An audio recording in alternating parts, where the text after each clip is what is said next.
মনকে তুমি বুঝিয়ে বলো আল্লাহ আছেন আমার সাথে। জাহাঙ্গীরনগর বিশ্ববিদ্যালয়ের আমার সুপ্রিয় শিক্ষার্থী বন্ধুরা, এই বাক্যটি নিজের জীবনের জন্য, নিজের জীবনের সাথে সেট করে নেন। মনকে তুমি বুঝিয়ে বলো আল্লাহ আছেন আমার সাথে। বিপদে আপদে, আমাদের লাইফে আপস অ্যান্ড ডাউনস থাকে, সব মুহূর্তে আমরা এই কথাটা খেয়াল করব যে কেউ যদি আমাকে হেল্প করার জন্য নাও থাকে, এক মহান সত্তা আছে, তিনি কে? আল্লাহ রাসূল সাল্লাল্লাহু আলাইহি ওয়াসাল্লাম আবু বকর রাদিয়াল্লাহু তাআলা আনহু গারে সাউরে হিজরতের রাতে লুকিয়ে আছেন। কুরাইশরা খুঁজতেছে, আবু বকর রাদিয়াল্লাহু তাআলা আনহু তটস্থ, না জানি ধরা পড়ে যাই। তিনি বলছেন কুরাইশরা আমাদের এত পাশ দিয়ে যাচ্ছে, একটু মাথা নিচু করলে দেখে ফেলবে আমাদের। রাসূল সাল্লাল্লাহু আলাইহি ওয়াসাল্লাম বললেন যে ভয় পেও না আবু বকর, তুমি কি ভেবেছো আমরা এখানে গুহাতে দুইজন? না না, এই গুহায় আমরা দুজন নই, আমাদের সাথে একজন মহান সত্তা আছে। তিনি কে? আমরা তিনজন এখানে। লা তাহজান ইন্নাল্লাহা মা'ানা, ভয় পেও না, হতাশ হয়ো না, নিশ্চয় আল্লাহ আমাদের সাথে আছেন।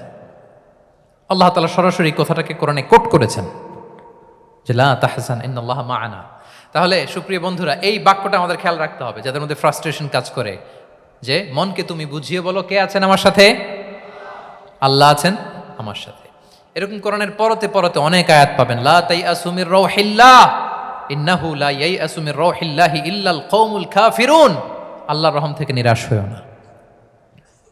কাফিররা ছাড়া কেউ আল্লাহর রহম থেকে নিরাশ হয়? আমি আপনি আমাদের জীবনে কত ভুল করেছি, কত অন্যায় করেছি, কতটাই বা পাপ করেছি। মনে রাখবেন, আমাদের পাপ যত বড় হোক, আল্লাহর রহমতের দরিয়া তার চাইতেও বড়। ইন্না মা'আল উসরি ইউসরা فَإِنَّ مَعَ الْعُسْرِ يُسْرًا and verily with every hardship there is an ease. প্রত্যেক কষ্টের পরেই থাকে স্বস্তি। এই বাক্যগুলো কি আপনাকে মোটিভেশন দেয় না? এই কথাগুলো কি আপনাকে চাঙ্গা করে না? আপনার জীবনে ইন্সপিরেশন হয়ে আসে না এই কথাগুলো? ওয়ালা তাহিনু ওয়ালা তাহজানু ওয়া আনতুমুল আ'লাউনা ইন কুনতুম মুমিনিন, চিন্তা করো না, হতাশ হয়ো না, তোমাদেরই বিজয় হবে যদি তোমরা মুমিন হও। আল্লাহু আকবার। বলেন, বিশ্বাসীদের ডিকশনারিতে হতাশা বলে কোনো শব্দ আছে? ফ্রাস্ট্রেশন আছে?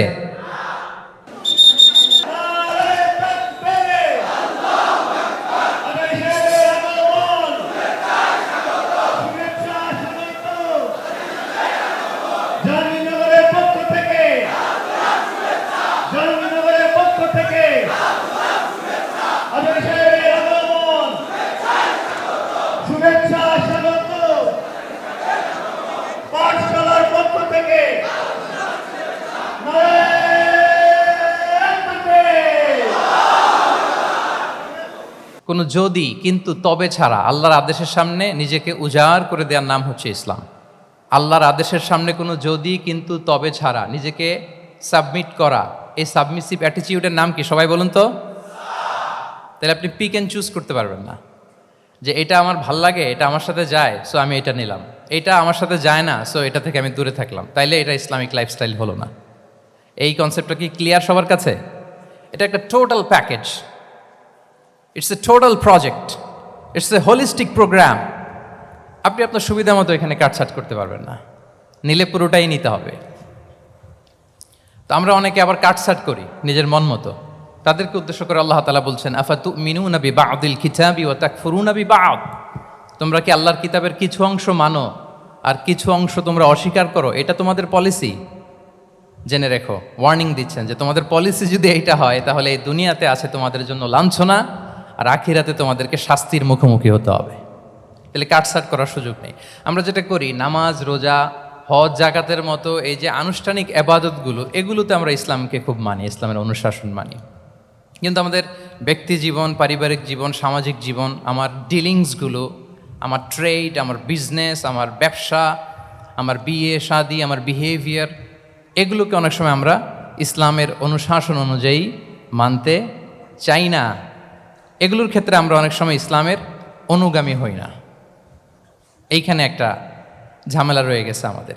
কিন্তু মূল কথা হচ্ছে, আপনি ইসলামকে মানলে দ্য টোটাল প্যাকেজ আপনাকে মানতে হবে। এখানে কাটছাট করার কোনো সুযোগ আছে বলেন তো? আওয়াজ করে বলেন, কোন কাটছাটের সুযোগ কি আছে?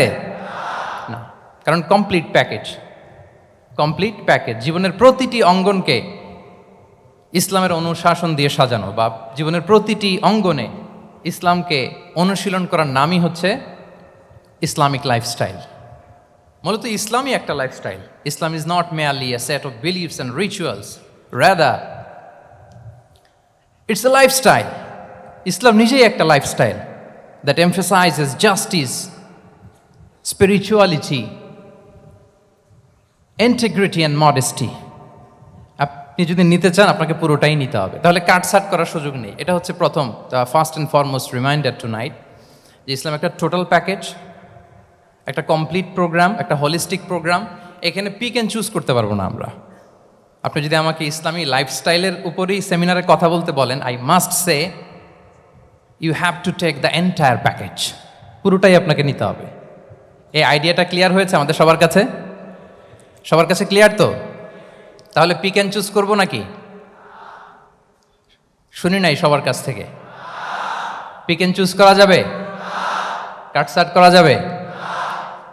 কিছু কিছু রুলস এন্ড রেগুলেশন আমার খুব ভালো লাগে, আমার জন্য খুব সুবিধা হয়, ওইটা নিলাম, বাকিগুলা কাটছাট করে দিলাম। তার মানে সহজভাবে পার্ট টাইম মুসলিম হওয়ার কোনো সুযোগ নেই, হলে ফুল টাইম হতে হবে। কাস্টমাইজড ইসলামের কোনো সুযোগ নেই, টোটাল প্যাকেজটাকে আমার অ্যাডাপ্ট করতে হবে। এটা হচ্ছে ইসলামিক লাইফস্টাইল। তো আজকের এই সেমিনারে আমি কিছু ট্রেটস বা the core values of Islamic lifestyle আপনাদের সাথে শেয়ার করবার চেষ্টা করব, যাতে করে ব্যাপারটা আরও ক্রিস্টাল ক্লিয়ার হয় যে আসলে what is Islamic lifestyle all about. আসলে এটা কি, কিভাবে এটা আমরা অ্যাডাপ্ট করব, কিভাবে এটার সাথে নিজেকে খাপ খাওয়াবো, কিভাবে এটা আমরা প্র্যাকটিস করব। তাহলে প্রাথমিক কথা অলরেডি ডান, যে কাটছাট আমরা করব না, পিক অ্যান্ড চুজ করব না, টোটাল প্রোগ্রামটাই আমরা নেওয়ার চেষ্টা করব। তো এখন আমরা কিছু কোর ভ্যালিউজের কথা বলবো, যেগুলো দিয়ে ইসলামিক লাইফস্টাইলের মূল ধরনটা আমাদের কাছে ক্লিয়ার হবে। ইসলামিক লাইফস্টাইলের কথা যদি আমাদেরকে বলতে হয়, প্রথম যেই ট্রেড, যে ক্যারেক্টারিস্টিক্স বা ভ্যালিউর কথা আমাকে বলতে হবে, সেটা হচ্ছে দ্য কনসেপ্ট অফ হালাল and haram. If there is no halal and হারাম, there is no Islamic lifestyle, for sure am telling you. যদি হালাল হারাম না থাকে, এটা যদি আমরা মেনটেন না করি, এটা কোশ্চিনকালেও ইসলামিক লাইফস্টাইল হবে না। আপনাকে হারাম থেকে যোজন যোজন দূরে থাকতে হবে, আর হালাল দিয়ে জীবনটাকে সাজাতে হবে। কারণ যেখানেই হালাল সেখানেই বারাকা। রিপিট, আমি আবারও বলছি, যেখানেই হালাল সেটার মধ্যে কি? হারামে কোনো বারাকা আছে? হারামে আছে অস্থিরতা, সাময়িক উন্মাদনা, এর ভেতরে বারাকা নাই। হালালের ভেতরে আল্লাহ তাআলা বারাকা ঢুকিয়ে দিয়েছেন। আচ্ছা, আপনারা বলুন তো, গরুর গোশত খাওয়া এটা হালাল না হারাম? হালাল। কুকুরের গোশত খাওয়া হালাল না হারাম? আচ্ছা, গরু বছরে বাচ্চা দেয় কয়টা? গাভী? আচ্ছা, একটা।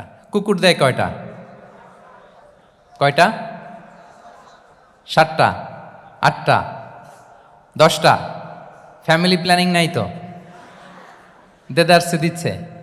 আচ্ছা, গরু হালাল, কুকুর হারাম। গরু বাচ্চা দেয় কয়টা? কুকুর দেদারসে দিচ্ছে। তারপরেও বলেন, আমাদের এই যে বাংলাদেশে আমাদের কুরবানির ঈদে লক্ষ লক্ষ গরু জবাই হয়, বিয়ের অনুষ্ঠানগুলোতে এত গরুর গোশত আমরা খাই, আর প্রতিদিনের চাহিদা মেটানোর জন্য তো কত গরু কোরবানি করা হয়। এরপরেও বলেন, বাংলাদেশে গরু বেশি না কুকুর বেশি? সবাই বলেন, গরু বেশি না কুকুর বেশি? কারণ কি? হালাল। কারণ কি? এই হালালে বরকত ঢুকিয়ে দিয়েছে কে? তাহলে if there is no concept of হালাল অ্যান্ড হারাম, there is no Islamic lifestyle. প্রথম core value of Islamic lifestyle হচ্ছে আপনাকে হালাল দিয়ে আপনার জীবনকে সাজাতে হবে। লা ইয়াদখুলুল জান্নাতা জাসাদুন গুযিয়া বিল হারাম। হারাম খেয়ে বর্ধিষ্ণু যে দেহ, সে দেহ আল্লাহর জান্নাতে প্রবেশ করবে না। মানে whatever you consume, it should be halal. এটা হালাল হইতে হবে। শুধু যেটা আপনি খাচ্ছেন এটাই না, কুলু মিম্মা ফিল আরদি হালালাম তাইয়্যিবা, আল্লাহ তাআলা বলেছেন যেটা কনজিউম করবা হালাল হবে, হালাল হতে হবে। তো এটা শুধু এত ন্যারো কনসেপ্ট না, আপনার জীবনের সবটাই হালাল হতে হবে। ইউর ফুড শুড বি হালাল, ইউর ড্রিঙ্ক শুড বি হালাল, ইউর ইনকাম শুড বি হালাল, ইউর ফ্যাশন শুড বি হালাল, ইউর এন্টারটেইনমেন্ট শুড বি হালাল। সব কিছু হালাল হইতে হবে। আমরা অনেকে যে ভুলটা করি, আমরা খাওয়ার ক্ষেত্রে শুধু হালাল খুঁজি, এরকম অনেকে করে, কিন্তু অন্যান্য ক্ষেত্রে হালাল হারামের বাজ বিছান নাই। আমি একটা উদাহরণ প্রায়ই দেই, দেখবেন যে আমাদের বাংলাদেশের সরকারি অফিসগুলোতে তো ঘুষ চলে নাকি? আল্লাহ ঘুষ থেকে এই জাতিকে তুমি হেফাজত করো। আচ্ছা, দেখবেন যে আমাদের বিভিন্ন সরকারি অফিসগুলোর মুসলিম কর্মকর্তারা তারা ওয়াইন খায় না। আমি দেখেছি থাইল্যান্ডে গিয়েছে, চায়না গিয়েছে অফিসের কাজে, ওখানে হালাল রেস্টুরেন্টগুলো খোঁজে, কারণ মুসলিম তার হালাল খাইতে হবে। তো সে ওয়াইন খায় না, পর্ক খায় না, কারণ ইসলামে এটা হারাম।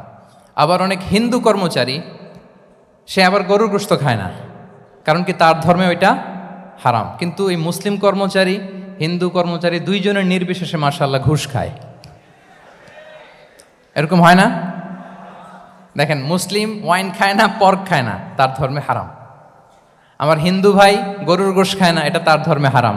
কিন্তু ঘুষ আবার দুই ধর্মে হালাল নাকি? হ্যাঁ, হালাল না। তার মানে ওই যে pick and choose, you got the point, right? Pick and choose করেছে যে আমার ধর্মের এই এই নিয়ম আমি মানব, কারণ এটা আমার জন্য খুব ফ্লেক্সিবল, এটা খুব ভাল লাগে। কিন্তু যেটা কঠিন হয়ে যাচ্ছে, যেটা তার বিরুদ্ধে দাঁড়াচ্ছে, ওইটা সে মানে না। তাহলে পিক এন্ড চুজ করার কোনো সুযোগ, আমরা আমাদের গোটা জীবনকে হালাল দিয়ে সাজাইতে হবে। তাহলে your lifestyle will be Islamic lifestyle. এই কথাটা কি বুঝতে পেরেছেন? তাহলে ইউর ফুড শুড বি হালাল, ইউর ড্রিঙ্ক শুড বি হালাল, ইউর ফ্যাশন শুড বি হালাল, ইউর ইনকাম শুড বি হালাল, ইউর এন্টারটেনমেন্ট শুড বি হালাল, even your relationship should be হালাল। ব্যাপার কি? এটার এত আওয়াজ বেড়ে গেল।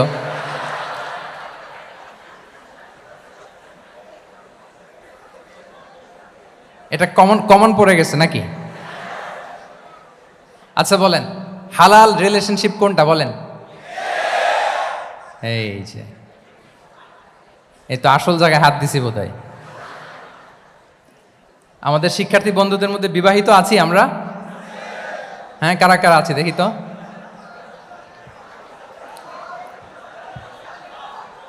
দেখি দেখি, মাশাআল্লাহ মাশাআল্লাহ, ঠিক আছে ঠিক আছে। আমাদের বোনরা উপরে আছেন, মাশাআল্লাহ, অনেকে হাত তুলেছেন, আলহামদুলিল্লাহ। এই তো আমাদের যারা হাত তুলছেন তাদের জন্য একটা তাকবীর দেই আমরা, আল্লাহু আকবার।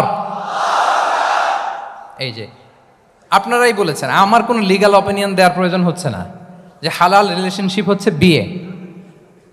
তাহলে বিয়ের বাইরে যদি আমার কোনো রিলেশনশিপ থাকে, হালাল না হারাম? ফতোয়া দিচ্ছে কে? আমি? আপনারাই দিচ্ছেন। বলেন, বিবাহ পরবর্তী কোনো যদি এক্সট্রা ম্যারিটাল রিলেশনশিপ থাকে, এটা ইসলামে হালাল না হারাম? তাইলে pre marriage relationship, after marriage relationship, এটা শরীয়তে হারাম।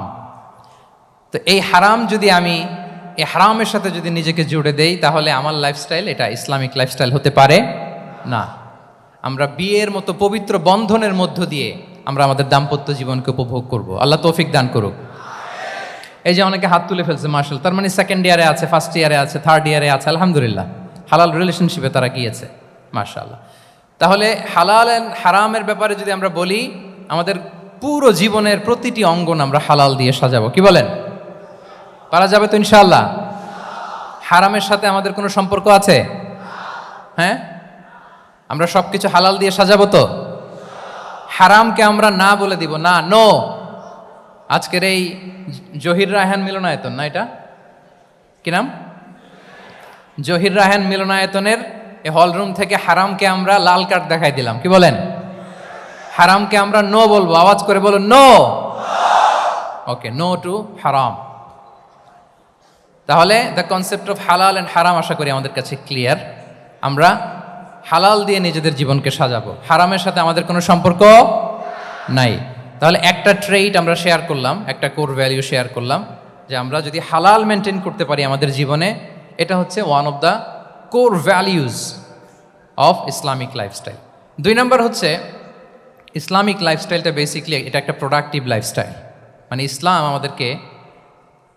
ইসলামী লাইফস্টাইল আমাদেরকে প্রোডাক্টিভ হতে উদ্বুদ্ধ করে।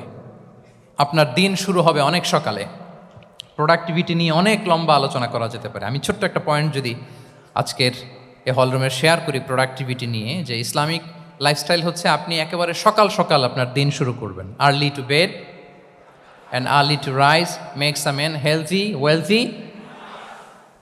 সবাই তো শিখেছি এটা, যে আগে আগে ঘুমোতে যাও, আগে আগে ঘুম থেকে জাগো, তুমি ধনী হবে, তারপর তুমি প্রজ্ঞাবান হবে, তুমি সুস্বাস্থ্যের অধিকারী হবে। এটা হচ্ছে ইসলামিক লাইফস্টাইলের একটা কোর ভ্যালিউ।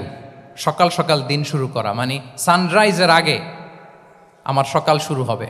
কাজী নজরুলের যে কবিতা, সূর্যি মামা জাগার আগে উঠবো আমি জেগে, পড়েছি আমরা সবাই, কিন্তু হয়তো মানা হয় না।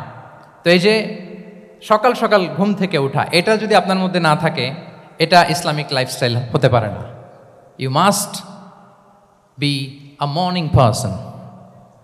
সকাল সকাল উঠতে হবে। আপনার সময় এমনভাবে মেনটেন করবেন আপনি যে সকাল সকাল ফজরের পর থেকে আপনি অ্যাক্টিভ। তার মানে you have to wake up early, you have to sleep early. একজন মর্নিং পারসন যদি না হন, এটা ইসলামিক লাইফস্টাইল হবে না। এর কারণ আল্লাহ রাসূল সাল্লাল্লাহু আলাইহি ওয়া আলিহি ওয়াসাল্লাম আমাদেরকে সকালে জেগে থাকার ব্যাপারে ইন্সপায়ার করেছেন, এবং তিনি দোয়া করেছেন এই উম্মার জন্য স্পেশালি, যে এই সময়টা এটা ফুল অফ বারাকা, ফুল অফ ব্লেসিংস। তিনি দোয়া করেছেন, আল্লাহুম্মা বারিক লি উম্মতি ফি বুকুরিহা। আল্লাহ এই উম্মতের বুকুরটা, মানে সকালের সময়টা, লেটসে সানরাইজের পরে 3-4 ঘন্টা, এই সময়টাকে আল্লাহ আপনি বরকত দিয়ে ভরে দেন। এই সময়টাতে ঘুমানো যাবে না, এটা হচ্ছে বরকতের সময়। এবং আল্লাহ রাসূল সাল্লাল্লাহু আলাইহি সাল্লাম যদি কোনো সামরিক অভিযান প্রেরণ করতেন, এই টাইমে প্রেরণ করতেন, এই বুকুরের টাইমে। এবং সাহাবারা তাদের কোনো ট্রেড ক্যারাভ্যান, ব্যবসায়িক কাফেলা যখন সেন্ড করতেন, এই টাইমটাতে সেন্ড করতেন, কারণ এই টাইমটাতে বারাকা। তো এখন নিজের সাথে মিলিয়ে নেন যে এই টাইমটাতে আমরা কি করি। আমি জানি না আপনাদের কি অভ্যাস। আমি এসে তো শুনলাম যে জাহাঙ্গীরনগর বিশ্ববিদ্যালয়ে নাকি যতজন শিক্ষার্থী, মানে ততজনের জন্য এখানে আবাসনের ব্যবস্থা আছে। বাংলাদেশের কোনো ইউনিভার্সিটিতে নাকি এটা নাই। আলহামদুলিল্লাহ, অসাধারণ প্রিভিলেজ, এখানে অনেক সুন্দর সুযোগ। তো এখন বলেন, আপনাদের সকালের রুটিন কি? বলেন, ঘুমিয়ে থাকেন না জেগে থাকেন? হ্যাঁ, আচ্ছা, ফজরের পরে আমরা ঘুমাই কারা কারা দেখি? সর্বনাশ। আচ্ছা ঠিক আছে, হাত নামান। আচ্ছা, ফজরের পরে আমরা একটু এক্সারসাইজ করি, পড়াশোনা করতে বসি কারা কারা? মাশাআল্লাহ, আছে কিছু, ঠিক আছে, হাত নামান। এবার 2বারের 1বারও যারা হাত তোলেননি তারা হাত তোলেন। আপনারা কি করেন? এইটা এইটা হ্যাঁ, ডিভাইস। তো সম্মানিত সুধী মণ্ডলী, আল্লাহুম্মা বারিক লি উম্মতি ফি বুকুরিহা। আপনারা আমাকে এনেছেন ইসলামিক লাইফস্টাইল নিয়ে বলতে, তো আমাকে বলতেই হবে, ফজরের পরে ঘুমানো চলবে। প্রথমে আমরা হারামকে না বলে দিলাম, এবার আমরা না করে দিব কোনটাকে? হ্যাঁ, ফজরের পরে আজকে থেকে কোনো ঘুম চলবে। যদি আপনি চান, একটু একটু দূরে সরাইতে হবে, যে ড্রোনগুলো একটু একটু দূরে সরাইতে হবে। ফজরের পরে আজকে থেকে, আমি এখানে জবরদস্তি করব না, শুধু আপনাদের সামনে আমি প্রেজেন্ট করছি। যদি সেমিনারের যে টপিক নিয়ে আপনারা শুনতে এসেছেন, এটা যদি আপনি অ্যাডাপ্ট করতে চান, অনুশীলন করতে চান, হ্যাঁ, ফজরের পরে আজকে থেকে কোনো ঘুম চলবে। এই সময়টাতে অনেক বারাকা আছে। তো কি করতে হবে? এটার জন্য আগে আগে ঘুমোতে হবে। কি বলেন? অনেকে ফজরের এই বরকতময় সময়টা তারা ঘুমাতে ঘুমাতে মিস করে। এর কারণ দেরিতে ঘুমোতে যাওয়া। আগে আগে ঘুমানোর অভ্যাস করতে হবে। কিন্তু আগে তো ঘুম আসে না, তাই না? এই যে ডিভাইস আমাদেরকে ঘুমাতে দেয় না, আমাদের শান্তির ঘুম কেড়ে নিছে এই ডিভাইস। এই ডিভাইস অ্যাডিকশন, স্ক্রিন আসক্তি, এই স্ক্রিন আসক্তি আমাদের শান্তির ঘুমকে কি করেছে? কেড়ে নিয়েছে। আল্লাহ তাআলা রাতকে বানিয়েছেন ঘুমের জন্য। ওয়াজআলনা লাইলা লিবাসা। লিবাস মানে আবরণ। আমি রাতকে বানিয়েছি পোশাকের মতো আবরণ করে, যে আবরণ রাত্রিবেলা নিঝুম নিঝুম নিস্তব্ধ অন্ধকার দিয়ে ছেয়ে দেয়। ফলে মেলাটিন নামে একটা হরমোন নিঃসরিত হয়, আমাদের ঘুম ঘুম ভাব আসে। ঘুমের জন্য আল্লাহ তৈরি করেছেন রাতকে। এরপরে আল্লাহ তাআলা বললেন, ওয়াজআলনা নাহারা মাআশা। আর দিনকে বানিয়েছি আমি প্রাণ চঞ্চল করে, দিনে আমরা কাজ করব। তাহলে রাতে আগে আগে ঘুম, আর দিনের বেলা আল্লাহ তাআলা আমাদেরকে কাজ করার জন্য সৃষ্টি করেছেন। কিন্তু এই সাইকেলটাকে আমরা ঘুরাই ফেলছি। রাতে যত দেরি করে আপনি ঘুমাবেন, সকালে ঠিক তত দেরি করে আমাকে উঠতে হয়, ঠিক কিনা বলেন? তাহলে ফজরের পর বকুর পিরিয়ড অফ টাইমটাকে কাজে লাগাতে হলে রাতে আমাদেরকে আগে ঘুমাতে যেতে হবে। রাতে কি করতে হবে? আগে ঘুমোতে যেতে হবে। তাহলে 1 নম্বরে কি বললাম? কনসেপ্ট অফ হালাল এন্ড হারাম। 2 নম্বরে বললাম প্রোডাক্টিভিটি। ইসলামিক লাইফস্টাইল হচ্ছে একটা প্রোডাক্টিভ লাইফস্টাইল। এটা মেনটেন করতে হলে প্রোডাক্টিভিটির অনেক কথা। একটা কথা হচ্ছে সকাল সকাল আপনার দিন শুরু করুন। কি পারা যাবে তো ইনশাআল্লাহ? সবাই একসাথে পড়ে ইনশাআল্লাহ। এই যে আমাদের দেরি করে রাতে ঘুম আসে, স্ক্রিন আসক্তি, এই ডিভাইস আমাদের আরামের ঘুম কেড়ে নিছে কেন জানেন? এর কারণ হচ্ছে আল্লাহর দেয়া যে ফিতরাত, এই ফিতরাতকে আমরা উল্টে দিয়েছি। ফিতরাত শব্দটার সাথে আপনাদের পরিচয় আছে? হ্যাঁ, the innate characteristics of a human being. একটা মানুষের যে যে ক্যারেক্টারিস্টিক্স, যে ইননেট স্বভাব দিয়ে আল্লাহ তাআলা তৈরি করেছেন, নেচার, এটাকে আরবিতে বলে ফিতরাত। এই ফিতরাতের বিরুদ্ধে কিছু করা যাবে না। ইসলামিক লাইফস্টাইল হচ্ছে ফিতরা বেসড লাইফস্টাইল। ফিতরাতাল্লাহিল্লাতী ফাতারান নাসা আলাইহা লা তাবদীলা লিখালকিল্লাহ। আল্লাহর প্রকৃতির অনুসরণ করো, যে প্রকৃতি দিয়ে তিনি মানুষকে সৃষ্টি করেছেন। আর আল্লাহর সৃষ্টি কাঠামোর মধ্যে কোনো পরিবর্তন, কোনো বিকৃতি নেই। সুবহানাল্লাহি বিহামদি। তা আমরা এই ফিতরাতকে চেঞ্জ করে দেওয়ার কারণে এই ঝামেলা। আমরা সবাই এই ফিতরাতের উপর জন্মেছি। কুল্লু মাউলুদিন ইউলাদু আলাল ফিতরা ফাআবাওয়াহ ইউহাউবিদানি আও ইউনাসসিরানি আও ইউমাজ্জিসানি। প্রতিটি নিউ বর্ন বেবি তারা ফিতরাতের উপর জন্মায়, মানে নবজাতক সন্তান ইসলামের উপর জন্মায়। কিন্তু বাবা মা তাকে হয় ইহুদি বানায়, নাসারা বানায়, বা অগ্নি উপাসক বানায়। তাহলে এই যে ফিতরাত, আল্লাহর দেয়া ফিতরাতকে যখন আমরা চেঞ্জ করেছি, আমাদের জীবন থেকে বারাকা উঠে গিয়েছে। ফিতরাতকে যদি আরো সহজ করে আমি আপনাদেরকে বুঝাই, তাহলে ফিতরাত হচ্ছে যা কিছু স্বাভাবিক, যা কিছু কল্যাণকর, যা কিছু ভালো, তাই ফিতরাত। আই রিপিট, সুপ্রিয় শিক্ষার্থী বন্ধুরা, ফিতরাত হচ্ছে যা কিছু স্বাভাবিক, যা কিছু ভালো, যা কিছু কল্যাণকর, তাই কি? তাই ফিতরাত। এই যে এখন আরবি কোন মাস চলছে বলেন তো? রজব। এই রজব মাসের ২৬ তারিখ দিবাগত রাত্রে আল্লাহ রাসূল সাল্লাল্লাহু আলাইহি ওয়াসাল্লাম ঊর্ধ্ব জগতের একটা ভিজিটে গিয়েছিলেন। আমরা জানি না সবাই? হ্যাঁ, ইসরা মেরাজের কথা আমরা জানি।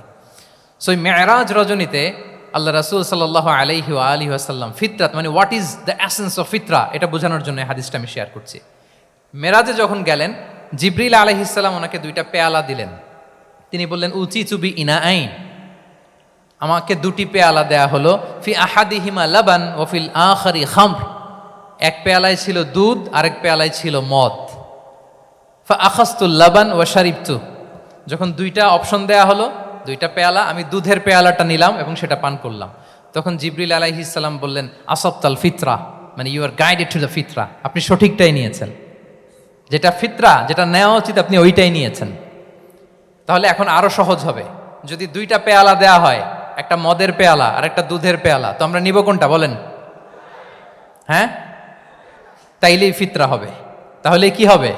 তাহলে যেটা স্বাভাবিক, যেটা কল্যাণকর, যেটা আমাদের জন্য ভালো, সেটা হচ্ছে ফিতরাত। তাহলে মদের পেয়ালা, দুধের পেয়ালা, কোনটা নিব? সবাই নিব তো নাকি? আমাদের রুচির যে দুর্ভিক্ষ চলতেছে, অনেকে মদের পেয়ালাই নিয়ে নিবে। আছে না একদল? তারা কি করে? ওইটা চুজ করে ফেলবে। এবার বলেন, আমরা কোন পেয়ালা নিব, মদের না দুধের? আমাদের ঐতিহ্য, আমাদের রুচি, আমাদের মূল্যবোধকে ধ্বংসের যত আয়োজন দরকার, সব সেটআপ চারদিকে আছে। আল্লাহর ফিতরাতকে ধ্বংস করে দেওয়ার শয়তানি সব আয়োজন আমাদের চারিদিকে। বাট আপনাকে রাইট থিংটা চুজ করতে হবে। তাহলে রাসূল সাল্লাল্লাহু আলাইহি ওয়াসাল্লামকে দুধ দেয়া হলো, মদ দেয়া হলো, তিনি নিলেন দুধের পেয়ালা। তাহলে এটা হচ্ছে ফিতরাত। এটা কি? ফিতরাত। এভাবে সব কিছু চেঞ্জ করে দেয়া হয়েছে। সব কিছু, আমাদের লাইফস্টাইল চেঞ্জ করে দেয়া হয়েছে, আমাদের ফুড হ্যাবিট চেঞ্জ করে দেয়া হয়েছে, আমাদের খাদ্যাভ্যাসের মধ্যে পরিবর্তন। দেখবেন যে এখন আমরা যা খাই, আগে কিন্তু এটা খাইতাম না। এখন আমরা প্রসেসড ফুড খাই, হ্যাঁ, ফাস্ট ফুড খাই, জেনেটিক্যালি মডিফাইড যে ফুডগুলো আমরা খাই, এরপরে ল্যাব মিট, কত যে ভয়ঙ্কর। আপনারা জেনে থাকবার কথা যে ল্যাবে তৈরি মাংস দেখেছেন নাকি আপনারা? প্রাকৃতিক মাংসের কোনো ছিটে ফোটা নেই, কিন্তু এটা গরুর মাংস হয়ে গেছে, ওইটা মানুষ খাচ্ছে। মানে আমাদের লাইফস্টাইলও করাপ্টেড, আমাদের ফুড হ্যাবিটও করাপ্টেড, আমাদের স্লিপিং সাইকেলটা করাপ্টেড, সব কিছু করাপ্ট করে দেওয়া হচ্ছে। এবং এটার প্রভাব পড়েছে আমাদের শিশুদের মধ্যেও। দেখবেন যে শিশুরা সবজি খেতে চায় না। আমার তো 2 মেয়ে আছে, আমি তো দেখি বাসায়, বা অনেকের কমপ্লেনগুলো আমরা শুনি। আমাদের এখনকার বাচ্চাদেরকে ভেজিটেবলস দিলে খায় না, মাছ দিলে খায় না, অর্গানিক ভালো ভালো খাবার দিলে শাকসবজি খায় না। কি খাবে জানেন? সচেস খায়, সচেস, হটডগ খায়। হ্যাঁ, ওই যে আপনি অর্ডার দিয়ে বার্গার এনে দিবেন, পিৎজা এনে দিবেন, ওইটা খাবে। তারপর ইনস্ট্যান্ট নুডলস খাবে, স্যুপ খাবে, ফ্রোজেন যত মিল আছে এগুলো খাবে, টিনজাত খাবার যেগুলো দীর্ঘদিন সংরক্ষণ করে রাখা হয়। তো বলেন, আজ থেকে 30 বছর আগে আমাদের বড়রা কিংবা আমাদের শিশুরা আমরা কেউ কি এই খাবার খেয়েছি? বলেন তো, আওয়াজ করেন, খেয়েছি কেউ? They change the entire system. কেন আমরা ইসলামিক লাইফস্টাইল নিয়ে কথা বলছি এখন? কারণ আমাদের পুরো সিস্টেমটাই, আমাদের পুরো ফিতরাতটাই ওরা চেঞ্জ করে দিয়েছে। তারপর ডিভাইস ছাড়া বাচ্চারা খেতে চায় না, কার্টুন দেখে দেখে খাওয়াতে হয় ওদের, কি বলেন? আচ্ছা বলেন তো, আজ থেকে 30 বছর পেছনে ব্যাক টু দ্য হিস্ট্রিতে যদি আমরা যাই, 70-এর দশকে, 80-র দশকে বাংলাদেশের কোনো একটা গ্রামের কথা, একটা পল্লীর কথা আপনি একটু চিন্তা করেন তো। রাত 8টার দিকে, 9টার দিকে আপনি ওই গ্রামের কাউকে খুঁজে পাবেন?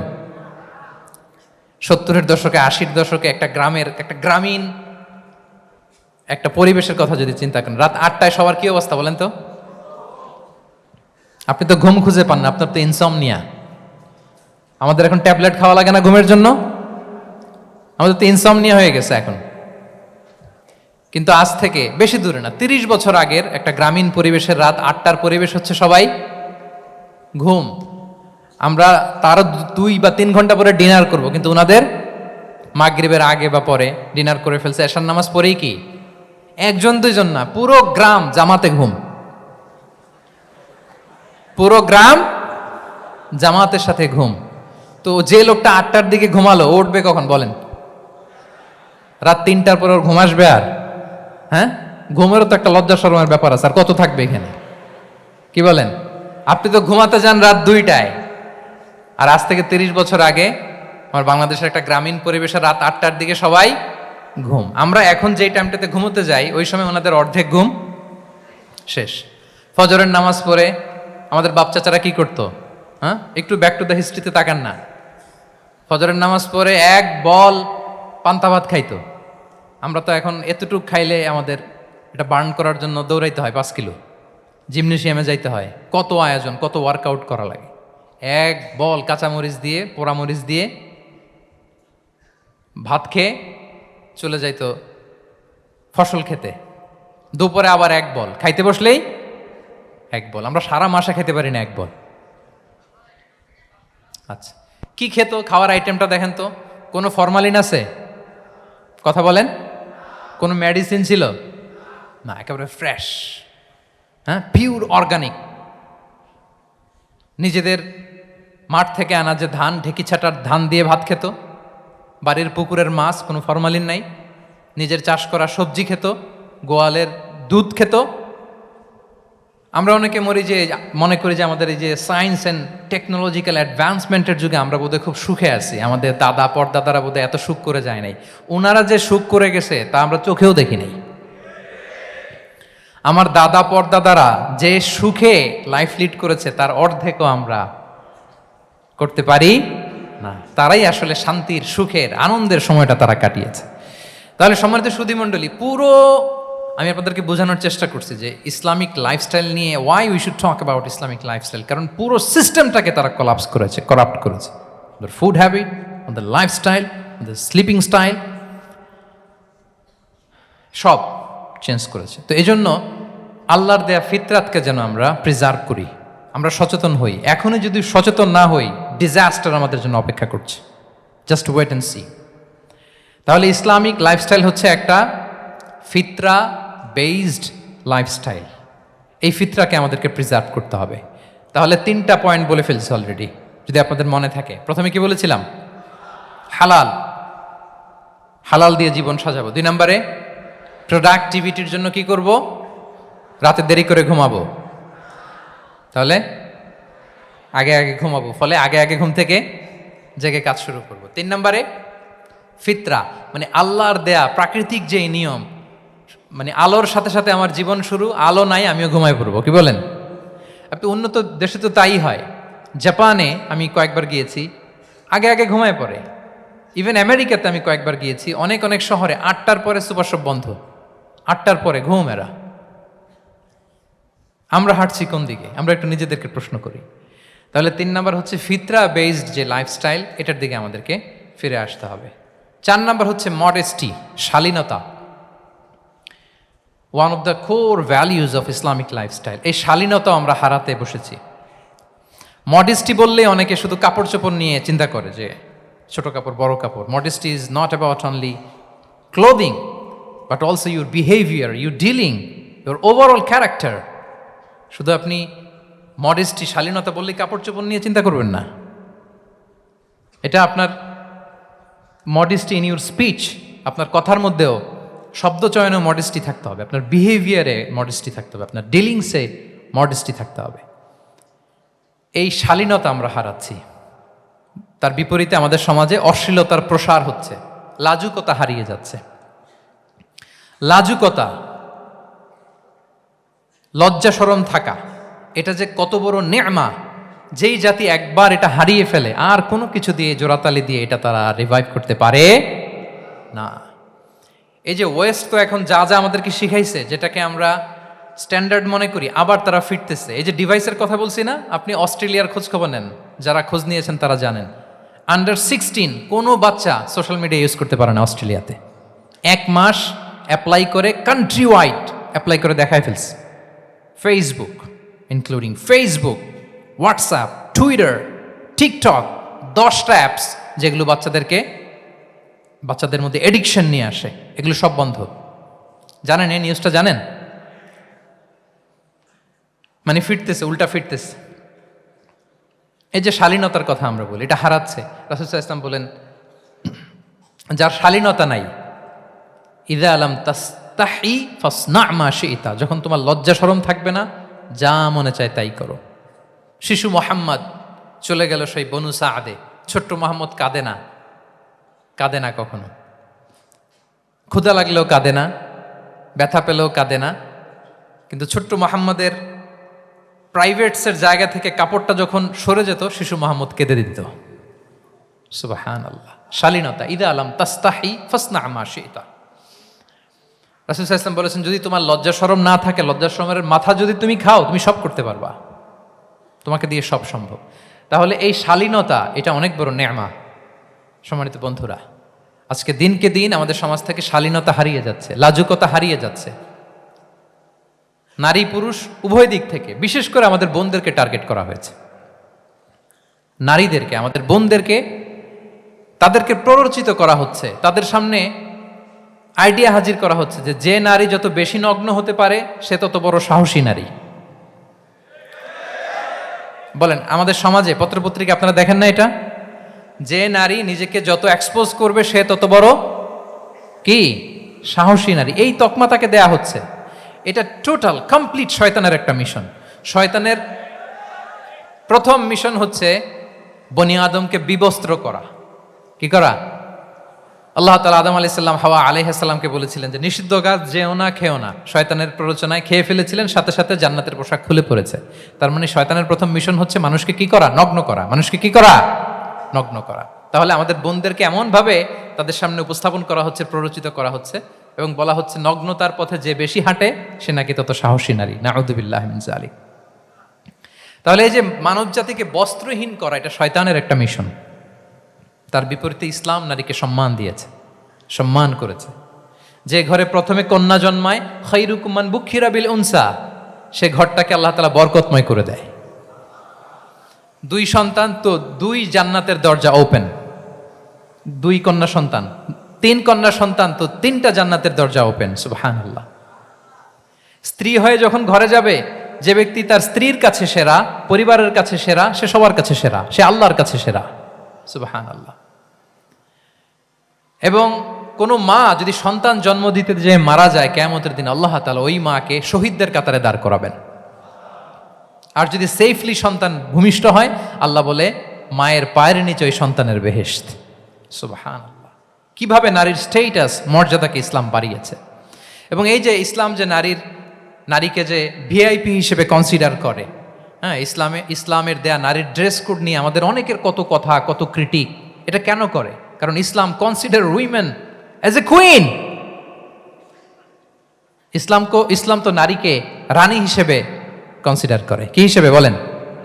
আচ্ছা বলেন, যে কুইন হবে, যে রানী হবে, তার একটা স্পেশাল ড্রেস কোড থাকবে না? তার একটা স্পেশাল প্রোটোকল থাকবে না? রানীর সাথে কি যা মনে চায় তা করা যায়, দেখা করা যায়, তার কাছে যাওয়া যায়? আল্লাহু আকবার। কারণ ইসলাম চায় নারীদের জন্য পৃথিবীটা নিরাপদ হোক। ইসলাম চায় নিজ গৃহে বা কর্মক্ষেত্রে নারীরা নিরাপদ থাক। ইসলামের যত ভ্যালিউজ আছে, যত রুলস এন্ড রেগুলেশন আছে, এটা আমাদের ভালোর জন্য, মানব জাতির কল্যাণের জন্য।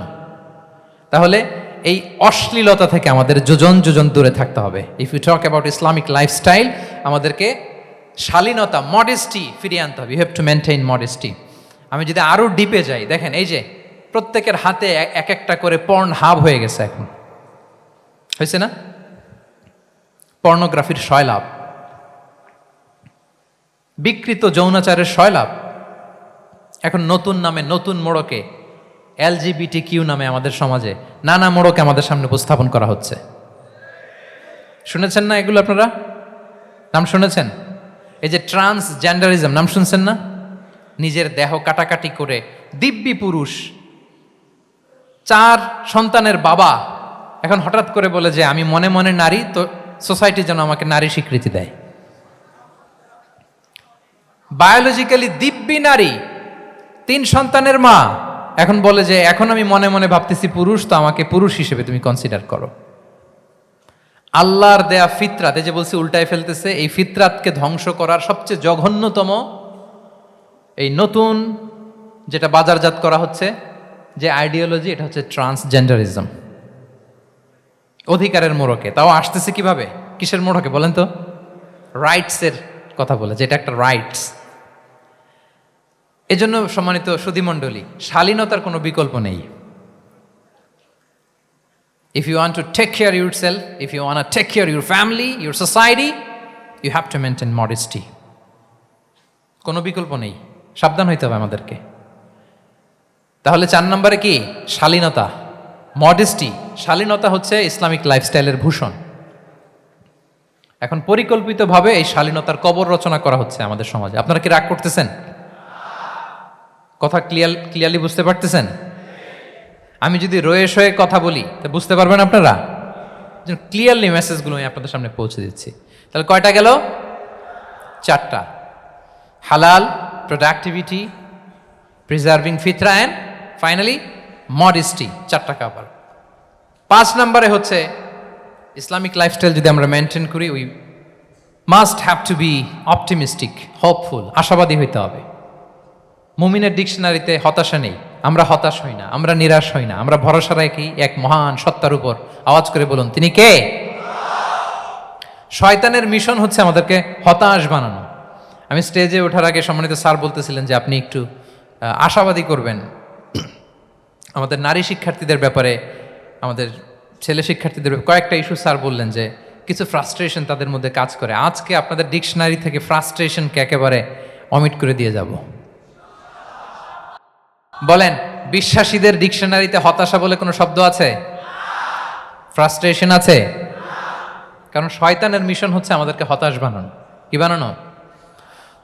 শয়তান আমাদেরকে আশাবাদী করতে চায় না, সে চায় আমরা যেন হতাশ হই। আমি ভুল করেছি, পাপ করেছি, অন্যায় করেছি, তো শয়তান সেই পাপের সাগরে আমাকে হাবুডুবু খাওয়াতে চায়, বলে আর অনেক ভুল হয়ে গেছে, অনেক দূর তুই চলে এসেছিস, আর আল্লাহ তোকে ক্ষমা করবে না, থাক এখানেই থাক, করতে থাক। এরকম শয়তান টেম্পটেশন দেয়, প্রভোকেশন করে। কিন্তু শয়তান জানে না যে আল্লাহর রহমতের দরিয়া কত বড়। শয়তানের মিশন হচ্ছে আমাদেরকে হতাশ বানানো, আর আল্লাহর বাণী আমাদের হৃদয়ে আশা জাগায়, আশাবাদী করে তোলে। আল্লাহর এই কিতাবের, কোরআনের প্রতিটি আয়াতে পরতে পরতে পাবেন আপনি মোটিভেশন, ইন্সপিরেশন। আল্লাহু আকবার। লা তাহজান ইন্নাল্লাহা মা'ানা। মনকে তুমি বুঝিয়ে বলো আল্লাহ আছেন আমার সাথে। জাহাঙ্গীরনগর বিশ্ববিদ্যালয়ের আমার সুপ্রিয় শিক্ষার্থী বন্ধুরা, এই বাক্যটি নিজের জীবনের জন্য, নিজের জীবনের সাথে সেট করে নেন। মনকে তুমি বুঝিয়ে বলো আল্লাহ আছেন আমার সাথে। বিপদে আপদে, আমাদের লাইফে আপস এন্ড ডাউনস থাকে, সব মুহূর্তে আমরা এই কথাটা খেয়াল করব যে কেউ যদি আমাকে হেল্প করার জন্য নাও থাকে, এক মহান সত্তা আছে, তিনি কে? আল্লাহ রাসূল সাল্লাল্লাহু আলাইহি ওয়াসাল্লাম, আবু বকর রাদিয়াল্লাহু তাআলা আনহু গারে সাউরে হিজরতের রাতে লুকিয়ে আছেন। কুরাইশরা খুঁজতেছে, আবু বকর রাদিয়াল্লাহু তাআলা আনহু তটস্থ, না জানি ধরা পড়ে যায়। তিনি বলছেন, কুরাইশরা আমাদের এত পাশ দিয়ে যাচ্ছে, একটু মাথা নিচু করলে দেখে ফেলবে আমাদের, রাসূল সাল্লাল্লাহু আলাইহি ওয়াসাল্লাম বললেন যে ভয় পেও না, আবু বকর তুমি কি ভেবেছো আমরা এখানে গুহাতে দুইজন? না না, এই গুহায় আমরা দুজন নই, আমাদের সাথে একজন মহান সত্তা আছে। তিনি কে? আমরা তিনজন এখানে। লা তাহজান ইন্নাল্লাহা মা'ানা, ভয় পেও না, হতাশ হয়ো না, নিশ্চয় আল্লাহ আমাদের সাথে আছেন। আল্লাহ তাআলা সরাসরি কথাটাকে কোরআনে কোট করেছেন যে লা তাহজান ইন্নাল্লাহা মা'ানা। তাহলে সুপ্রিয় বন্ধুরা, এই বাক্যটা আমাদের খেয়াল রাখতে হবে যাদের মধ্যে ফ্রাস্ট্রেশন কাজ করে, যে মনকে তুমি বুঝিয়ে বলো কে আছেন আমার সাথে? আল্লাহ আছেন আমার সাথে। এরকম কোরআনের পরতে পরতে অনেক আয়াত পাবেন। লা তাইয়াসু মির রাউহিল্লাহ ইন্নাহু লা ইয়াইয়াসু মির রাউহিল্লাহি ইল্লাল কওমুল কাফিরুন, আল্লাহর রহম থেকে নিরাশ হয়ো না। কাফিররা ছাড়া কেউ আল্লাহর রহম থেকে নিরাশ হয়? আমি আপনি আমাদের জীবনে কত ভুল করেছি, কত অন্যায় করেছি, কতটাই বা পাপ করেছি। মনে রাখবেন, আমাদের পাপ যত বড় হোক, আল্লাহর রহমতের দরিয়া তার চাইতেও বড়। ইন্না মা'আল উসরি ইউসরা ফাইন্না মা'আল উসরি ইউসরা, and verily with every hardship there is an ease, প্রত্যেক কষ্টের পরেই থাকে স্বস্তি। এই বাক্যগুলো কি আপনাকে মোটিভেশন দেয় না? এই কথাগুলো কি আপনাকে চাঙ্গা করে না? আপনার জীবনে ইন্সপিরেশন হয়ে আসে না এই কথাগুলো? ওয়ালা তাহিনু ওয়ালা তাহজানু ওয়া আনতুমুল আ'লাউনা ইন কুনতুম মুমিনিন, চিন্তা করো না, হতাশ হয়ো না, তোমাদেরই বিজয় হবে যদি তোমরা মুমিন হও। আল্লাহু আকবার। তাহলে আপস এন্ড ডাউনস থাকবে, এবং মুমিন জীবনে তো হতাশা থাকবেই না। কারণ আমার জীবনে যদি কোনো কষ্টের ঘটনা ঘটে, এটার জন্য আমি রিওয়ার্ড পাবো। আমি যদি অসুস্থ হই, আমার প্রত্যেক অসুস্থতার কারণে আমার পাপ মোচন হয়। সুবহানাল্লাহ পড়েন। আপনার জ্বর হয়েছে, এই জ্বরের কারণে আল্লাহ আপনার গুনাহ মাফ করবেন। আপনি ব্যথা পেয়েছেন, অসুস্থ হয়েছেন, আল্লাহ তাআলা গুনাহ মাফ করে দিবে। তাহলে হতাশার কোনো সুযোগ আছে বলেন? না, মুমিন জীবনে হতাশার কোনো সুযোগ নেই। রাসূল সাল্লাল্লাহু আলাইহি ওয়াসাল্লাম বলেন, মা ইউসিবুল মুসলিমা মিন নাসাব ওয়ালা ওয়াসাব ওয়ালা হাম্মিন ওয়ালা হুজনিন ওয়ালা আযান ওয়ালা গাম্মিন হাত্তা শাওকাতি ইউশাকুহা ইল্লা কাফারাল্লাহু বিহা মিন খাতায়া। মুমিন জীবনে যত ব্যথা, কষ্ট, দুঃখ, এমনকি ফল পাড়তে যে গাছের কাটার খোঁচা যদি খান, রাসূল সাল্লাল্লাহু আলাইহি ওয়াসাল্লাম বলেন ওই খোঁচার ব্যথার কারণে আল্লাহ তোমার গুনাহ মাফ করে দেয়। কেউ অসুস্থ হয়ে রাসূল সাল্লাল্লাহু আলাইহি ওয়াসাল্লামের কাছে আসলে রাসূল সাল্লাল্লাহু আলাইহি ওয়াসাল্লাম কি বলতেন জানেন? কেউ জানেন?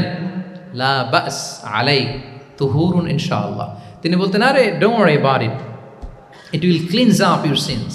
ভয় পেও না, আরে এই অসুস্থতা, এটার কারণে আল্লাহ তোমার গুনাহ মাফ করে দিবে। সুবহানাল্লাহ। তাহলে অসুস্থ ব্যক্তি আর উজ্জীবিত হতো না? রাসূল সাল্লাল্লাহু আলাইহি ওয়াসাল্লাম অসুস্থ ব্যক্তিকে দেখলেই মাথায় হাত বুলিয়ে দিতেন, দোয়া করতেন, আল্লাহুম্মা রাব্বান নাস আযহিবিল বাস ইশফি আনতা শাফি, দোয়া করে দিতেন। আর বলতেন, আরে ভয় পেও না, এই অসুস্থতা তোমার গুনাহ মাফ করে দিচ্ছে। তাহলে অসুস্থতার মধ্যেও তারা উজ্জীবিত হতো। আমরা মানুষকে আশাবাদী করব, ভয় দেখাবো না। অসুস্থ মানুষকে ভিজিট করতে গেলে আপনারা কি করেন? ভয় দেখান নাকি? না, আশাবাদী করবেন, বলবেন যে আরে কি অসুস্থতা, আপনার দেখে দেখে অনেক সুস্থ লাগতেছে, বলতে পারবেন না? কিন্তু আমরা কি করি? কেউ অসুস্থ হইলে ওই অসুস্থতায় সবচেয়ে কষ্ট পেয়ে যে মারা গেছে তার হিস্ট্রি বলা শুরু করি। এরকম করে না অনেকে? ধরেন যে একজন ক্যান্সারের পেশেন্টকে দেখতে গেছেন, এইবার যে আপনার কোন খালা ক্যান্সারে কিভাবে ধুকে ধুকে মরছিল, ওই হিস্ট্রি আপনি বয়ান দিতে শুরু করছেন। বেচারা বাঁচবে? যাক একটু সুস্থ ছিল, ওইটাও তো অসুস্থ বানাই দিচ্ছেন। কি বলেন? তাহলে ইসলাম আমাদেরকে আশাবাদী করে। প্রিয় ভাই এবং বোনেরা, কি করে? আশাবাদী করে। আমরা যদি আমাদের কোনো প্রিয়জনকে হারাই, আমরা আশাবাদী হয়েই হারাই, কারণ তাকে আমি চিরকালের জন্য হারাচ্ছি না। আপনি আপনার আব্বাকে হারাচ্ছেন তো কি হয়েছে? বাপ হারায় তো কাঁদবে নাস্তিক। কি বলেন? নাস্তিকদের তো মরার পরে নাকি আর কিছু নাই। হ্যাঁ, দেখবেন আপনাদের সামনে সামনে অনেক কিছু বলে যে কিছু নাই, যা দেখি না, বিশ্বাস করি না। একা একা যখন মৃত্যুর পরে কি হবে চিন্তা করে ওর দম বন্ধ হয়ে আসে। ইসলাম মানুষকে আশাবাদী করে। দেখেন আমরা কত দূর দেখি, কত দূর ভাবি। আমার দাদা মারা গেছে, এটা আমার কোনো টেনশনেরই কারণ না, কারণ আমি সবসময় ভাবি আমার দাদাকে আমি ওপারে যেয়ে পাবো, আমার আব্বাকে আমি হারিয়েছি তো ওপারে পাবো, আমার বন্ধুকে আমি হারিয়েছি, কাছের বন্ধুটা যে আমার জন্য খুব ইন্সপিরেশন ছিল, সাময়িক বিচ্ছেদ এটা আমাদের জন্য, কারণ আমরা ওই জগতে বিশ্বাস করি। আল্লাহু আকবার। তাহলে হতাশা আমাদের ডিকশনারিতে আজকে থেকে রাখা যাবে। ইসলামিক লাইফস্টাইল যদি মেনটেন করতে চান, you have to be optimistic. Clear কথাটা? আচ্ছা, এরপরে গ্রেটফুলনেস, 6 নাম্বার। গ্রেটফুলনেস, আপনাকে কৃতজ্ঞ হইতে হবে, শুকরগুজার হইতে হবে। আমরা অনেকে কমপ্লেইন করি খুব বেশি, না এটা ভুল। সম্মানিত সুধী মণ্ডলী, be grateful with what you have. যা আছে এটা নিয়ে শুকরগুজার হন, আপনার জীবনটাকে আল্লাহ সুন্দর করবে। তাহলে কমপ্লেইন করবো না, আমরা শুকরগুজার হব। রাসূল সাল্লাল্লাহু আলাইহি ওয়াসাল্লাম বলেছেন, তোমার চেয়ে যে খারাপ অবস্থানে আছে তার দিকে তাকাও, যে ভালো আছে তার দিকে তাকিও না। হ্যাঁ, যে ভালো আছে তার মতো আপনি হওয়ার চেষ্টা করবেন। আপনার গোল থাকবে, I am not talking about the goals and plans, your plan and goal should be bigger and bigger. But আপনি ও খুব ধনী, ও খুব ভালো আছে এটা দেখে কষ্ট পাবেন না, কারণ আপনি খেয়াল করেন যে আপনার চেয়ে অনেক খারাপ অবস্থানে আছে অনেকে, ওর দিকে তাকালে দেখবেন যে আপনার আর খারাপ লাগতেছে না। শেখ সাদি রাহিমাহুল্লাহ, বিখ্যাত কবি, নাম শুনেছেন না? ওনার একবার পায়ে দেওয়ার মতো জুতা ছিল না। কি ছিল না? সবাই বলুন, কি ছিল না? জুতা। তো উনি একবার রাস্তা দিয়ে হাঁটতেছেন, হঠাৎ দেখেন এক লোকের 2টা পাই নাই। কি নাই? শুকরগুজার হলেন, চিৎকার করে বললেন আলহামদুলিল্লাহ, যে আল্লাহ অনেক ভালো আছি, আমার জুতা নাই এজন্য মন খারাপ, ওর তো পাই নাই। হ্যাঁ, এজন্য বেঁচে যে আছি এজন্যই আলহামদুলিল্লাহ। লা ইন শাকারতুম লা আযীদান্নাকুম ওয়া লা ইন কাফারতুম ইন্না আযাবি লাশাদীদ। আল্লাহ বলেন, যদি শুকরিয়া করো, শুকরগুজার হও, আমি আল্লাহ নিয়ামত বাড়িয়ে দেব। যদি নাশুকরি করো, জেনে রাখো আমার শাস্তি কঠিন। তাহলে বেঁচে যে আছি এজন্যই কি পড়া উচিত? জাহাঙ্গীরনগর বিশ্ববিদ্যালয় আওয়াজ করেন, বেঁচে যে আছি এজন্য কি পড়বো? আপনি যে অবস্থানে থেকে খুশি না, ভাল লাগে না আপনার, যে হায় রে আমি তো লুজার, আমার কিচ্ছু নাই, আপনার এই অবস্থানে পৌঁছাটা অনেকের জন্য স্বপ্ন। মানে যেটা পেয়ে আপনি হ্যাপি না, অতটুকু হইতে পারাটা অনেকের কি স্বপ্ন। আপনাকে যদি জিজ্ঞেস করি, ভাই কি চান, কি লাগবে বলেন, কি চান? তা আপনি বলবেন যে শেখ আমি ধনী হইতে চাই, আমার একটা ব্রাইট ক্যারিয়ার চাই, আমি টাকা চাই, আমি খ্যাতি চাই, আমি ক্ষমতা চাই, এটা চাই। কত যে চাওয়ার ফিরিস্তি আমাদের। আপনি একটু একটা ক্যান্সার হসপিটালে যান তো, ক্যান্সারের 3rd স্টেজে চলে আসছে, ধুকে ধুকে লাস্ট স্টেজে চলে আসছে। আপনার তো অনেক কিছু চাই, আপনি ওকে একটু জিজ্ঞেস করেন যে ভাই আপনি কি চান? ক্যান্সারের রোগী টাকা চাবে, খ্যাতি চাবে, ব্রাইট ক্যারিয়ার চায়, সে কি চায় বলেন তো একটু? সে একটু বাঁচতে চায়। যে ভাই তুমি কি চাও? বলবে আমি কিছু চাই না, একটু বাঁচতে চাই। বার্ন ইউনিটে যদি কখনো যাওয়ার সুযোগ হয়, দেখবেন যে চিৎকার করে তারা, এত কষ্ট, এই দহনের কারণে এত কষ্ট, তারা চিৎকার করতে থাকে হসপিটালকে কাঁপিয়ে। আপনি ওকে একটু জিজ্ঞেস করবেন, ভাই কি চাও? বলেন তোর চাওয়াটা কি? ও শুধু বাঁচতে চায়, কিন্তু ওই বেঁচে থাকা নিয়ে তো আমাদের কোনো ফিলিংসই নাই। আমরা যে বেঁচে আছি এটা যে শুকরগুজার হওয়ার অনেক বড় একটা কারণ, আমরা এরকম করে ভাবিই না। এজন্য সুপ্রিয় সুধী মণ্ডলী, আমরা যে বেঁচে আছি এজন্য আলহামদুলিল্লাহ। শুধু বেঁচে থাকার কারণে আমরা কি পড়বো? তাহলে গ্রেটফুলনেস, আপনি যদি ইসলামিক লাইফস্টাইলে নিজেকে অভ্যস্ত করতে চান, আপনার যেমনি অপটিমিস্টিক হইতে হবে, অ্যাট দ্য সেম টাইম আপনাকে কি হইতে হবে? গ্রেটফুল হইতে হবে। 7 নম্বরে তাওয়াক্কুল, put you trust on Allah, because only he can help you, only he can protect you, and when you put your trust on Allah, you are in a divine shield. আপনি যখন আল্লাহর উপর নিজেকে ন্যস্ত করেন, আপনি একটা ডিভাইন, একটা প্রোটেকশনের ভেতরে থাকেন। বিশ্বাসীরা কি করে? আল্লাহর উপর ভরসা করে। কি করে? কার উপর? তদবিরের উপর, লবিং এর উপর, মামা চাচা? তাহলে আল্লাহর উপর ভরসা হবে। কার উপর? ফাইদা আযামতা ফাতাওয়াক্কাল আলাল্লাহ, আল্লাহর উপর ভরসা করো। এমনকি ঘর থেকে বের হওয়ার সময় রাসূল সাল্লাল্লাহু আলাইহি ওয়াসাল্লাম আমাদেরকে বলেছেন আল্লাহর উপর তাওয়াক্কুল করো। আমরা কি দোয়া পড়ি বলেন তো ঘর থেকে বের হয়ে? বিসমিল্লাহি তাওয়াক্কালতু আলাল্লাহ। এই তাওয়াক্কুল নিয়ে আমাদের অনেক মিসকনসেপশন আছে। আমাদের মধ্যে একটা প্রবণতা আছে, অনেকে বলে যে যা হবে হবে, আল্লাহ ভরসা। বলে যে যা হবে হবে, কি ভরসা? কথা বলতে হবে তো আমার সাথে। আপনারা কি বোরিং হচ্ছেন? ওরে আল্লাহ, অনেক রাত হয়ে গেছে, তো শেষ করে দেই তাহলে। আর কয়েক মিনিটের মধ্যে শেষ করবো ইনশাআল্লাহ। তাহলে অনেকের মধ্যে একটা প্রবণতা আছে, তারা বলে যে যা হয়েছে হয়েছে, কি ভরসা? যা করে আল্লাহ, আল্লাহ ভরসা। It's not the concept of তাওয়াক্কুল, এটা তাওয়াক্কুল নয়। ইসলামে তাওয়াক্কুল is always at the second step. The first step is your effort. প্রথমে আপনি চেষ্টা করবেন, এরপরে আপনি আল্লাহর উপর তাওয়াক্কুল করুন। কিছু না করে যদি বলেন আমি আল্লাহ ভরসা, এটা আল্লাহ ভরসা হয়েছে? এটা আপনার মন গড়া একটা কথা হয়েছে, কিন্তু এটা তাওয়াক্কুল হয়? আমাদের অনেকে অলসতা, অকর্মণ্যতা, অপারগতা, হীনমন্যতা এগুলোর তাওয়াক্কুল বানায় ফেলেছে। হাত গুটায় বসে থাকবে, কাজ করবে না, অলস, আর বলে কি আল্লাহ ভরসা। রিজিকের মালিক আল্লাহ, কিছু করবে না আর বলে আল্লাহ ভরসা। প্রিয় ভাইরা, রাসূল সাল্লাল্লাহু আলাইহি ওয়াসাল্লাম তিনি অলসতা, অকর্মণ্যতা, হীনমন্যতা, কাপুরুষতা, ভীরুতা এগুলো থেকে আল্লাহর কাছে পানাহ চেয়েছেন। নিজের সাধ্যের সবটুকুন তিনি করেছেন, তারপরে আল্লাহ ভরসা করেছেন। এবং পাখিকে ইসলামে তাওয়াক্কুলের মডেল বানানো হয়েছে। রাসূল সাল্লাল্লাহু আলাইহি ওয়াসাল্লাম বলেন, লাউ আন্নাকুম তাতাওয়াক্কালুনা আলাল্লাহি হাক্কা তাওয়াক্কুলিহি লা রাযাকাকুম কামা ইয়ারযুকুত তুয়ুর তাগদু খিমাসান ওয়া তারুহু বিতানা। মানে তোমরা যদি পাখির মতো তাওয়াক্কুল করো, তাহলে পাখিকে আল্লাহ যেমন রিজিক দেয় তোমাদেরকেও রিজিক দিবে। পাখি কি করে বলেন তো? প্রতিদিন সকালবেলায় ওর ঘরের ভিতরে বসে বলে যে আল্লাহ ভরসা, বলে? বরঞ্চ কি করে সে? সকাল সকাল কিচির মিচির রবে দিক দিগন্ত মাতিয়ে সে বের হয়ে যায়, সারাদিন ঘুরতে থাকে। তাহলে খালি পেটে সকালবেলায় পাখিগুলো বের হয়ে যায়, আকাশে বাতাসে ছুটে বেড়ায়, আর বিকেল বেলায় ওদর পূর্তি করে প্রতিটা পাখিকে তার নিড়ে ফিরিয়ে দেয় কে? আপনারা তো বোঝা অনেক সহজ। এটা তো নাকি একেবারে আপনাদের জাহাঙ্গীরনগর, এটা তো নাকি পাখিদের অভয়ারণ্য শুনলাম আমি, কখনো আসা হয়নি আমার। দিনের বেলা আসা দরকার ছিল, তাহলে আপনাদের ক্যাম্পাস বিউটি আমি দেখতে পেতাম। তো পাখি কিন্তু বসে থাকে না, সকালে কি করে? খালি পেটে পাখিগুলো বেরিয়ে যায়, ওরা ওদের রোল প্লে করে, চেষ্টা করে, এরপরে বিকেলবেলা ওদর পূর্তি করে তাদেরকে নেড়ে ফিরিয়ে দেয় কে? তাহলে পাখিকে তাওয়াক্কুলের মডেল বানানো হয়েছে। আপনি হাত গুটিয়ে বসে থেকে বললেন আল্লাহ ভরসা, এটা হয়েছে না।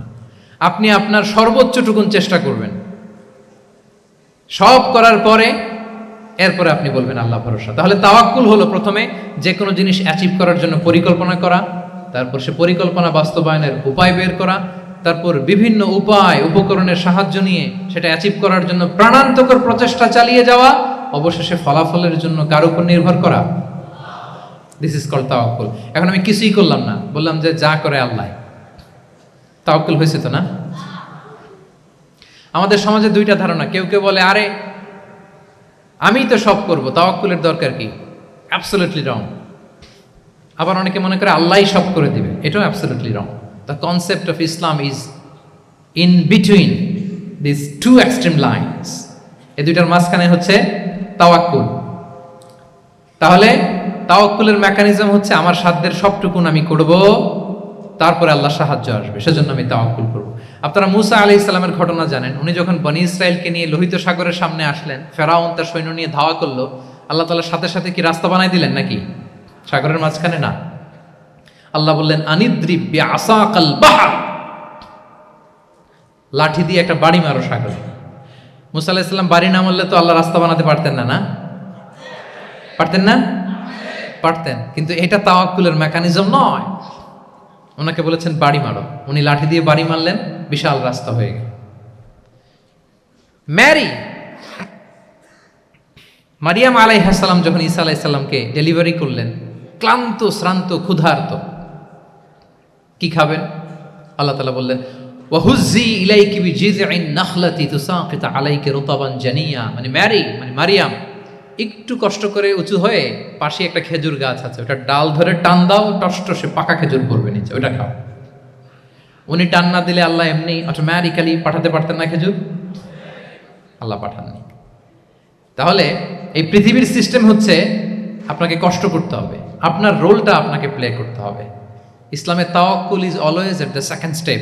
The first step is your effort. আপনাকে চেষ্টা করতে হবে, তারপরে আপনি তাওয়াক্কুল করবেন, তাহলে এটা প্রপার তাওয়াক্কুল হবে। তাহলে এখন থেকে হাত গুটিয়ে বসে থেকে আল্লাহ ভরসা বলবেন? আমরা এটা ভুল করে ফেলি। রাসূল সাল্লাল্লাহু আলাইহি ওয়াসাল্লাম, ওনার কাছে আল্লাহর সাহায্য আসতো, জিবরিল আলাইহিস সালামও আসতো, তারপরেও কখনো তিনি নিজের ভাগ্য আল্লাহর হাতে ছেড়ে দিতেন না। আমাদের মতো যা করে আল্লাহ ভরসা বলে কখনো নিজের ভাগ্য আল্লাহর হাতে ছেড়ে দিতেন, বরং নিজের সাধ্যের সবটুকুন দিয়ে তিনি চেষ্টা করতেন। তারপর তিনি ভরসা করতেন কার উপর? আপনি হিজরতের ঘটনাটা দেখেন।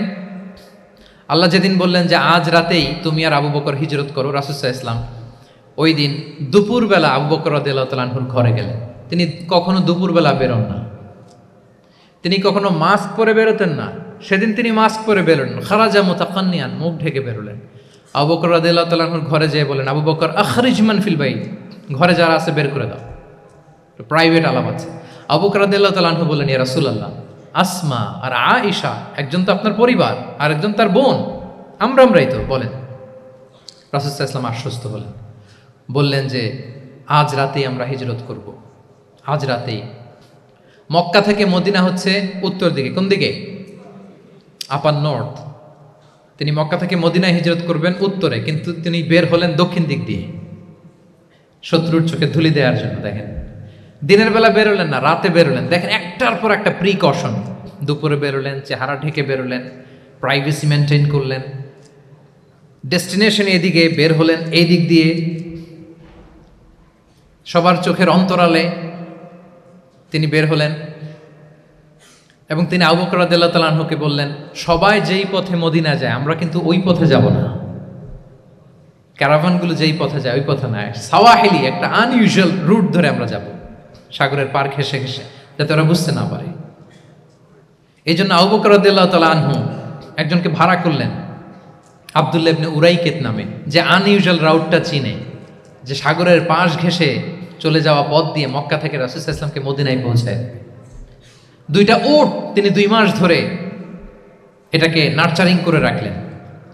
3 দিন আবু বকর রাদিয়াল্লাহু তাআলা আনহু এবং রাসূল সাল্লাল্লাহু আলাইহি ওয়াসাল্লাম গারে সাউরে অবস্থান করলেন 3 দিন, যাতে করে বুঝতে পারেন যে মক্কায় তাদের ব্যাপারে কি বলা হয়।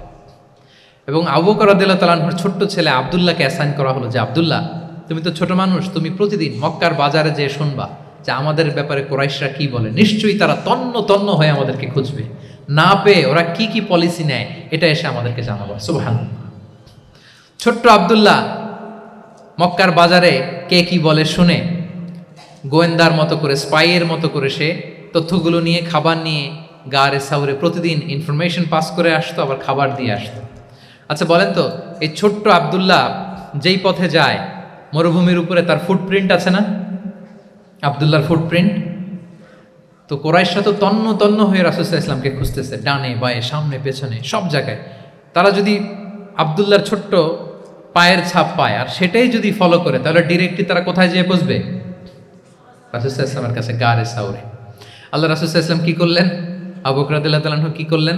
আমির ইবনে ফুহায়রা নামে আরেকটা লোককে অ্যাসাইন করলেন, যে 3 দিনের জন্য আব্দুল্লাহ যখন তথ্য নিয়ে খাবার দিয়ে চলে যাবে, আমির ইবনে ফুহায়রা, তোমার কাজ হচ্ছে যেই পথ দিয়ে আব্দুল্লাহ হেঁটেছে এই পথ দিয়ে তুমি আমাদের ছাগলগুলোকে একটু চড়াই দিবা, তাহলে ওখানে ওই বাচ্চার আর ফুটপ্রিন্ট থাকবে না, ওই ছাগলগুলোর পায়ের ছাপ থাকবে। অনেক লম্বা ঘটনা, এরকম একটার পর একটা প্রিকশন আল্লাহ রাসূল সাল্লাল্লাহু আলাইহি ওয়াসাল্লাম এবং আবু বকর রাদিয়াল্লাহু তাআলা আনহু ওনারা নিয়ে তারপরে হিজরতের পথে রওনা হয়েছেন। এবং যখন রওনা হয়েছেন, রাসূল সাল্লাল্লাহু আলাইহি ওয়াসাল্লাম ডানে বাঁয়ে তাকান না, তিনি কোরআন তেলাওয়াত করছিলেন। হি ওয়াজ রিসাইটিং দ্য কোরআন, কারণ now he is in the state of তাওয়াক্কুল, এখন তিনি তাওয়াক্কুল করতেছেন। তাহলে বলেন তো, তাওয়াক্কুল কি শুরুতে না শেষে? তারপরে কতটা শেষে? আপনার চেষ্টা, আপনার তদবির, আপনার লবিং, আপনার এফর্ট, আপনার সাধ্যের নাগালে থাকা সব কিছু উজাড় করে দেওয়ার পরে আপনি বলবেন তাওয়াক্কালতু। আমরা করি কি? আমরা কি করি? আল্লাহ ভরসা। ভাই কি প্ল্যান আপনার? হুজুর আল্লাহ ভরসা। এবার বলেন, এটা হয়েছে? এটা কি আসলে দ্য প্রপার কনসেপ্ট অফ তাওয়াক্কুল হয়েছে প্রিয় ভাই এবং বোনেরা? হয় নাই। কারণ তাওয়াক্কুল is always at the second step, the first step is you referred. আপনি আপনার সাধ্যের সবটুকু করবেন, তারপর কি করবেন? ক্লিয়ার? সব শেষ। কথা হচ্ছে, আপনি যদি ইসলামিক লাইফস্টাইল মেনটেন করতে চান, আপনাকে উম্মাহ সেন্ট্রিক অ্যাটিটিউডের অধিকারী হতে হবে। উম্মাহ সেন্ট্রিক। আমাদের মুসলিম উম্মাহ একটা দুঃখী উম্মাহ, নেতৃত্বহীন উম্মাহ, বলিষ্ঠ নেতৃত্বের অভাবে এদিক থেকে লাথি মারলে আমরা এদিকে যাই, এদিক থেকে মারলে এদিকে যাই। শুধু একটা স্ট্রং লিডারশিপের অভাব, ঠিক কিনা বলেন? এই যে আমাদের রোহিঙ্গা ভাইয়েরা 10 মিলিয়ন আসছে, ওনারা এখন 1 মিলিয়ন আসছে, 10 লাখ, এখন বোধহয় 2 মিলিয়ন প্লাস হয়ে গেছে বা 3 মিলিয়ন হয়ে গেছে। আমি গত মাসে গিয়েছিলাম রোহিঙ্গা ক্যাম্পে দেখার জন্য তাদের কি অবস্থা। এমন মানবতার জীবনযাপন তারা করতেছে। ধর্মে তারা কোন ধর্মের বলেন তো? আমাদের ভাই, আমাদের বোনেরা, তাদের কোনো সলিউশন নাই। কাশ্মীরের ভাই বোনদের কি অবস্থা দেখেন তো। আর গাজার অবস্থা নাই বা বললাম।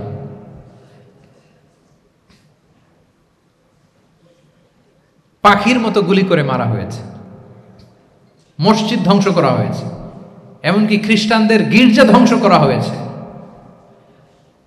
একটা স্ট্রং লিডারশিপের অভাবে আজকে আমাদের এই অবস্থা। এই জন্য আপনি যদি ইসলামিক লাইফস্টাইলের কথা বলেন, অফকোর্স আপনাকে উম্মা সেন্ট্রিক মেন্টালিটির হতে হবে। এই দুঃখী উম্মাকে নিয়ে আপনার প্রজেক্ট থাকতে হবে। আমরা আমাদের নিজেদের শক্তি, সম্ভাবনা, ঐতিহ্য এগুলো একেবারে ভুলতে বসেছি। আমরা যে যোদ্ধা ছিলাম, আমরা যে বিজয়ী ছিলাম, আমরা বেমালুম ভুলেই গিয়েছি। জ্ঞান বিজ্ঞানে একসময় আমরা লিড দিয়েছি, ঠিক কিনা বলেন? আমাদের জাবের ইবনে হাইয়ান ছিল, আমাদের আল বিরুনি ছিল, আমাদের আল ইদ্রিসি ছিল, আমাদের আল ফারাবি ছিল। এই নলেজ এখন ওয়েস্টে ট্রান্সফার হয়েছে, সেই নলেজ আবার ট্রান্সফার হয়ে আমাদের করতলগত একদিন হবে ইনশাআল্লাহ। তো এই প্রজেক্ট তো আমাদের নাই। একদিন যে আমাদের হাতে আসবে, হুজুর আল্লাহ ভরসা নাকি?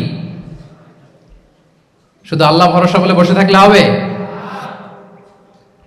সেলফ সেন্টার্ড হওয়া যাবে না, উম্মা সেন্ট্রিক আমাদেরকে হইতে হবে। উম্মার জন্য আপনার হৃদয়ে একটা দরদ থাকতে হবে। অন্যের জন্য কাজ করার একটা মেন্টালিটি আমাদের গ্রো করতে হবে। যারা অন্যের জন্য করে তারা জানে যে এটাতে কি সুখ, কি মজা। আপনি অন্যকে দান করে দেখেন, একটা সুখানুভূতি আপনার মধ্যে কাজ করবে।